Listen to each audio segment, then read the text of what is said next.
So let me also say that the work I'm going to talk about today is a direct result of my coming to TAU, even though you don't see any authors from Tel Aviv University on this list. This chap, Fabio Pierazzi, I met his advisor at this conference a couple of years back. He sent his student to my lab for a year, and this is one of the papers that resulted. Okay, so I'd like to thank Tel Aviv University for indirectly and perhaps unintentionally facilitating this collaboration. So, this talk, even though this talk is about Android samples, the techniques are much more general. But before I start, how many people in this room have an Android phone? Okay, that's a lot of people. And so you all already know that Android is the dominant mobile system out there today. What you may or may not know is that the number of new Android samples that are emerging is also increasing at a very, very high rate. Every year, last year, over almost 3.25 million new strains of Android malware emerged. And that, according to my calculations, is almost 9,000 samples, new samples on average per day coming out. I started thinking about this problem of classifying samples into specific families many years ago when I was working on some data from Symantec. And they were interested in the following problem. Given that a piece of malware, given that a binary is known to be malware, can we say which family it belongs to? And the reason for this is quite simple. Oftentimes when malware is released in the wild, other hackers take that malware, adapt it so that they can defeat methods to detect it. And so the same piece of malware evolves into many, many different samples based on who's making these modifications, what those modifications are, etc. For antivirus companies, or at least this is what I was told by my friends at Symantec at the time, for antivirus companies, it's very important to be able to understand that this new sample they're seeing today belongs to a family that they've already dealt with in the past. If they know that they can adapt the signatures they've developed for the past sample, the family to which it belongs. They know that they can then adapt patches from what they have already, reducing work. At the same time, it is very important for them to detect new families that are emerging, new samples that do not seem to correspond to any family that they've looked at in the past. And what this particular work we're doing tries to do is to capture both of those. So I'm not sure why this is here, but I'm assuming people can read this fine. So in this work, we worked on we've got data of three types. I'm only going to talk about one of them today. So one is a data set that's available. The first two data sets, Drebin and Kudos, are publicly available. You can go get it online after filling out certain requests. The nice thing about Drebin is that about 5,000 samples from Drebin have labels. And these labels correspond to 156 different families to which these samples belong. So you can see already that on average, the size of a sample is probably a family is about 30 samples. Okay, so for machine learning people, this is not a very big number. Kudos has much more data, about 100,000 samples in all, split about 50-50 between benign software and malicious software. But of this, only about 7,000 samples are labeled with families. And there, the families are much cruder. They only have about 12 families, which are very broad families, unlike the very specific families in Drebin. We built our own data set by leveraging VirusTotal as well. Because I have limited time today, I'm only going to talk about the first data set today. But the results that we have apply to the others as well in with different statistics, of course. We've taken these samples, and much like an epidemiologist studies biological samples, what we're trying to do is to study these samples in a controlled environment. So just as biologists use a biocontainment facility to study pathogens of different types, we're studying these in a sandbox environment. And there are obviously problems with using any kind of environment. So the behavior of, say, a tiger in a cage, which is a controlled environment, may be different from the behavior of the tiger in the wild. Okay? So in the same way, the behavior of malware in a controlled environment, which we have, may in fact be different from the behavior in the wild. I want to just tell you that as a potential flaw, not just of our study, but of all studies out there which try to study this in a controlled environment. Obviously, my university and perhaps many others would be very unhappy if I started running all this malware in the wild, so I can't actually do that without great personal risk to myself. So we have a sandbox environment which we built, consisting of a network simulator and a couple of emulators and sandbox environments, and we logged all kinds of things. File system activity, including various kinds of reads, writes, network activity, cryptographic operations, and so forth. I want to this may be a little hard to read, but at least the good news is I can read it from here. The first thing I want to note is that I told you that the Drebin data is classified into 156 families. Okay, so all the malware there falls into 156 families. So for machine learning people in this room, that's a 156-way classification problem. It's not a simple binary classifier. You've got to classify things into very, very fine-grained boxes. The second challenge is 47 of these families have only one sample. All right? So any machine learning people will know that it's very hard to do anything with that. But I'll come to that.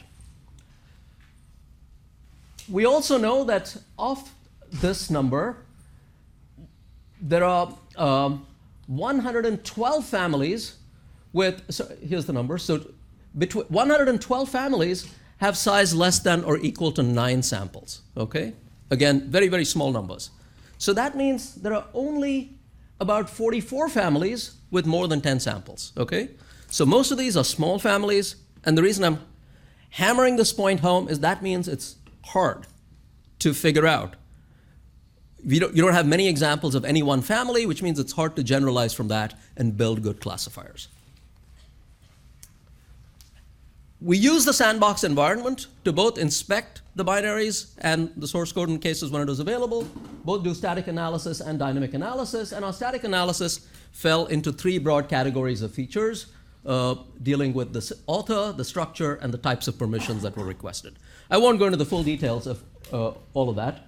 And likewise, the dynamic features basically ran the code and identified sequences of operations that were executed.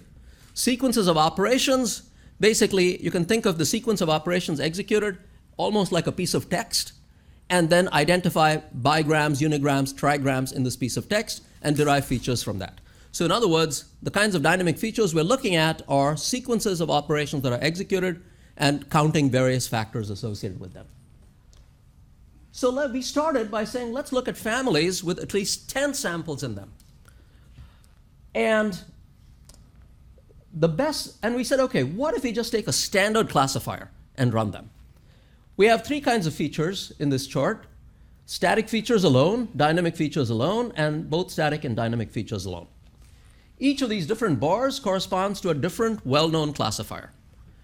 The chart down here basically gives you numbers upwards of 0.9 in terms of micro F-score, macro F-score, micro area under a rock curve, macro area under a rock curve, which are all well-known measures.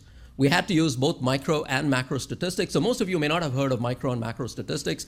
You may have just heard of area under a rock curve. And the reason for that is because those are generic solutions. These micro and macro statistics are used also in cases where there's huge skew in the sizes of the samples. In this case, we have very small samples. So these numbers here, using random forest, gave us, on aggregate, scores across all 4 measures that exceeded 0.9. Okay, in many cases 0.95, 0.97. So you might say, well, VS should be very happy. Okay, time to leave. Talk is done. Unfortunately, it's not that simple. We also defined a very simple other score called the composite performance of an algorithm. And the composite performance of an algorithm is set to 1 if it's the best algorithm according to a given measure. We have 4 measures. So if an algorithm is best according to all 4 measures, its composite performance is 4. And that's what we ended up with random forest. So random forest gave us the best results in all 4 metrics, and therefore it has a composite score of 4. The composite score of some other algorithm is basically its accuracy according to that measure divided by the best accuracy according to any of the algorithms under that measure. So decision trees also does pretty well with 3.92. The others do less well, as you can expect, as you can see. So Why did I not stop after getting, 0.9 plus results on 4 measures with random forest alone? And the reason is because in the previous slide, there's this one important constraint, which says we're looking only at families of size 10 or more. So I should say that most competing papers only look, prior work in this field, look at families that are actually even bigger, usually 100 or bigger, okay? So we're looking at very, very small families. And most of our data is about very small families. What we see in this chart is that the big families, according to micro F-score, macro F-score, micro AUC, and macro AUC, the big families are towards the right of each of these 4 sections. And not surprisingly, as we've seen from the previous slide, we're getting good results on all of those. But you can also see that the results go down as I go from right to left. So as I look at predictions of smaller families, the accuracy, irrespective of which of the 4 measures is used, is generally going down. Okay, and that's the trend you see here. Singleton families, of course, cannot be detected by classifiers at all because you can't train for them.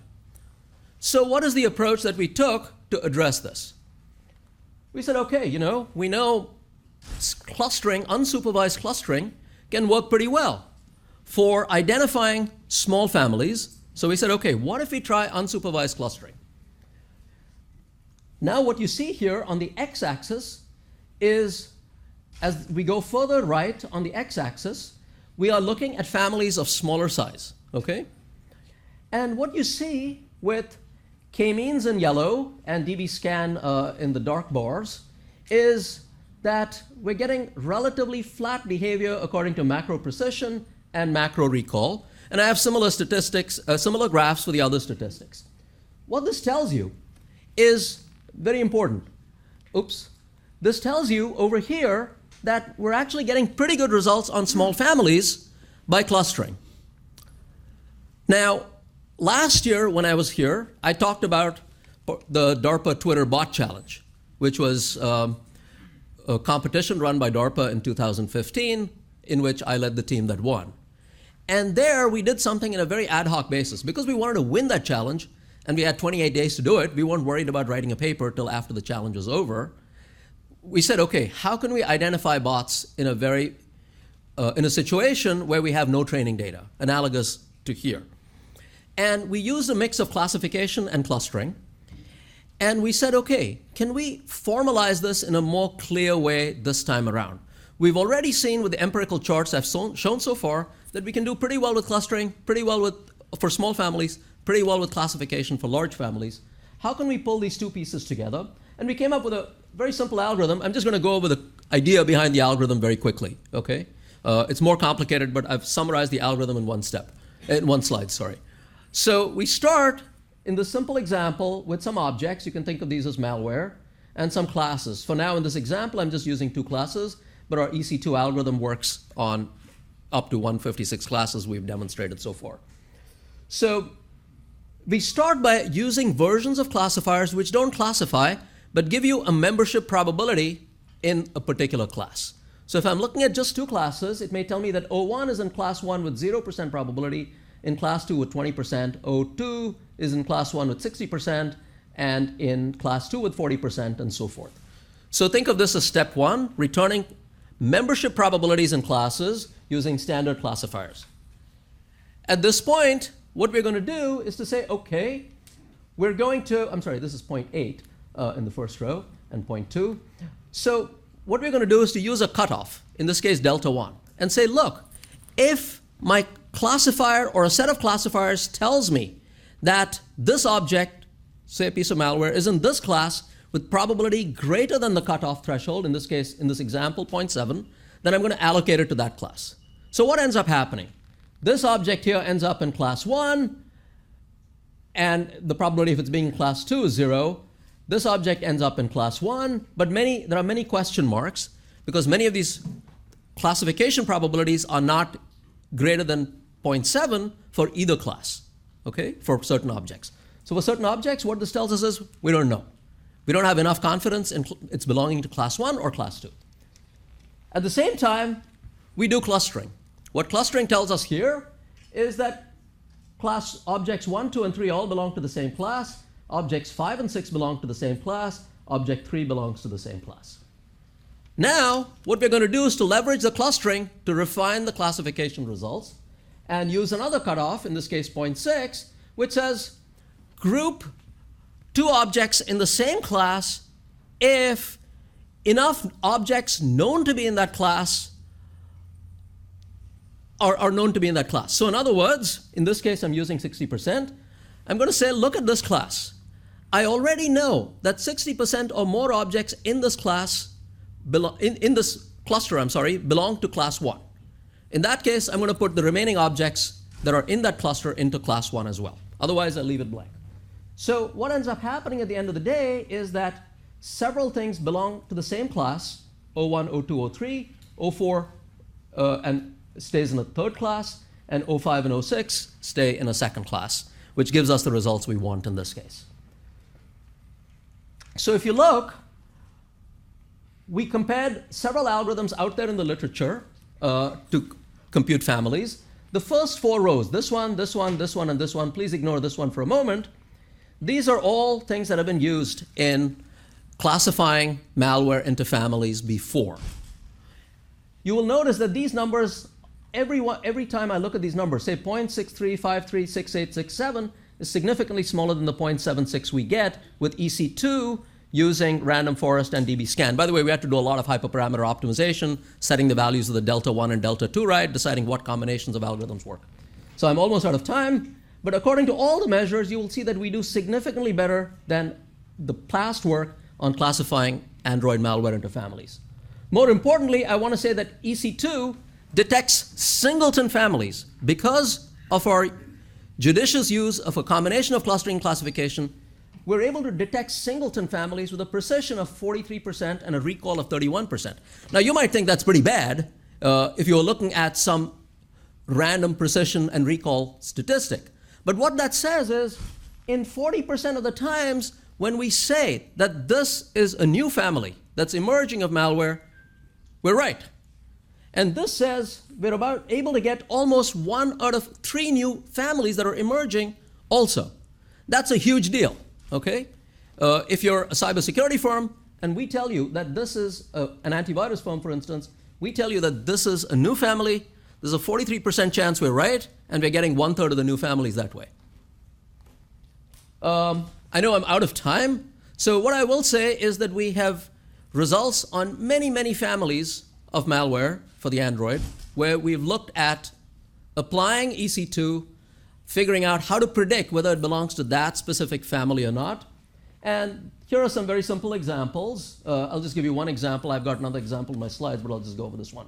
JNIMI is a Android malware that basically exfiltrates data, personal data primarily, from the device and sends it on to a command and control server somewhere else.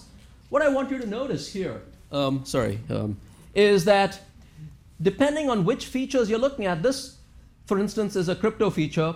You can see that when the value of this feature is in this zone, right here, it's very likely to be JNIMI malware.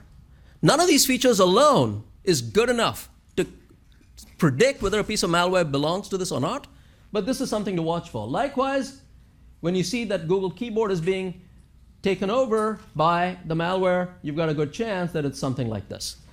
We report both presence of features and the values of those features that are correlated to the occurrence of that malware family, and also absence of features that may be correlated to the presence of a malware family. So again, I've got more stuff, of course, and we have this for all 156 families pretty much, but I'll stop there for now. Thank you very much. I'm sorry to go over time.